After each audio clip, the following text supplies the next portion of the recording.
Hello viewers, আসসালামু আলাইকুম। স্বাগতম তোমাদের আমাদের আজকের আয়োজনে। আমরা আজকে কথা বলবো ইংলিশ স্পোকেন থেকে একটি বিশেষ ক্লাস।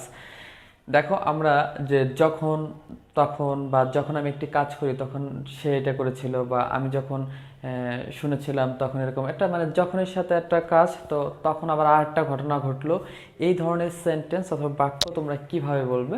দেখো, তার জন্য আজকে একটা স্ট্রাকচার মনে রাখো। দেখো, হোয়েন, তারপর হচ্ছে কি সাবজেক্ট, তারপর হচ্ছে ভার্ব, তারপর হচ্ছে object. When, subject, verb, object. এটা হচ্ছে যখন একটি কাজ ঘটলো, কারণ আমরা জানি হোয়েন দিয়ে যখন কথাটা হয়।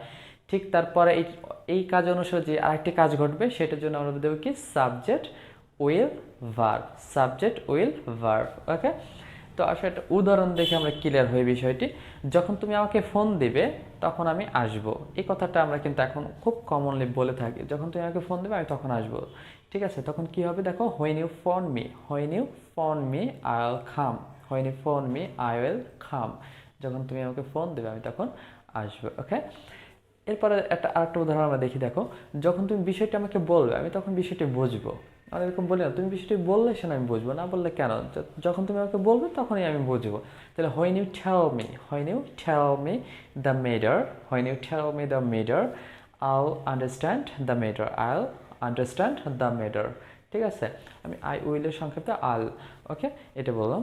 দেখো, এরপরে যে উদাহরণটা আছে, যখন তুমি সেখানে যাবে তখন তাদের সাথে তোমার দেখা হবে। যখন তুমি সেখানে যাবে তখন তাদের সাথে কি দেখা হবে। When you go there, when you go there, তখন তাদের সাথে কি you will meet with them, you will meet with them, তখন তাদের সাথে তোমার দেখা হবে।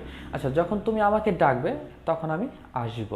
When you call me, when you call me I will come, I will come, when you call me I will come, যখন তুমি আমাকে ডাকবে আমি ঠিক তখনই আসবো। ওকে, তো আমরা এই ফ্রেজেসটা কিন্তু ব্যবহার করতে পারি।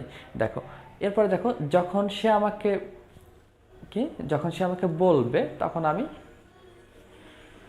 সেখানে যাব। যদি আমরা এই কথা বলি, যখন সে আমাকে বলবে তখন আমি সেখানে যাব, আপনি কেন বলতেছেন, আমরা এরকম ধরনের কথা কিন্তু বলি। হ্যাঁ, তো কি বলবো, when he tells me, when he tells me, when he tells me I will go there, when he tells me I will go there. দেখো ফ্রেন্ডস, আমরা এখানে টেলের সাথে এস দিয়েছি, টেলস, টেলস মি। কেন এস বললাম? কারণ আমরা জানি থার্ড পারসন সিঙ্গুলার নাম্বার হলে ভার্বের শেষে এস বা ইএস যোগ করতে হয়। ঠিক আছে, তাহলে হিটা হচ্ছে থার্ড পারসন। অবশ্যই মনে রাখবা, এখানে ইউ দিয়ে তোমাদের বুঝিয়েছি বা একটা সাবজেক্ট দিয়ে বুঝিয়েছি, তোমরা এখানে চাইলে আই, উই, দে এই অনুযায়ী ইউ, হ্যাঁ, হি, সি, ইট, অন্য কোনো নাম চাইলে বসে দিতে পারো। তবে অবশ্যই মনে রাখবা, যদি সাবজেক্টটি থার্ড পারসন তুমি দাও তাহলে প্রথম অংশের ক্ষেত্রে যেখানে তুমি হোয়েন রাখতেছো এখানে ভার্বের সাথে এস অথবা ইএস দিয়ে দেবে। আর যদি সেকেন্ড পারসন অথবা থার্ড পারসনই প্লুরাল নাম্বার হোক, মানে একের অধিক হোক, অথবা ফার্স্ট পারসন হোক, তাহলে তোমার এটা দেওয়ার প্রয়োজন হবে না। তো আশা করি ক্লাসটি ভালো লেগেছে। তো তোমরা বেশি বেশি করে প্র্যাকটিস করো, আর এমন ধরনের সেন্টেন্স মেক করে আমাদের কমেন্টস বক্সে দেখাও যে তোমরা পারতেছো। তাহলে দেখা আমাদের আগামী ক্লাসে। আল্লাহ হাফেজ।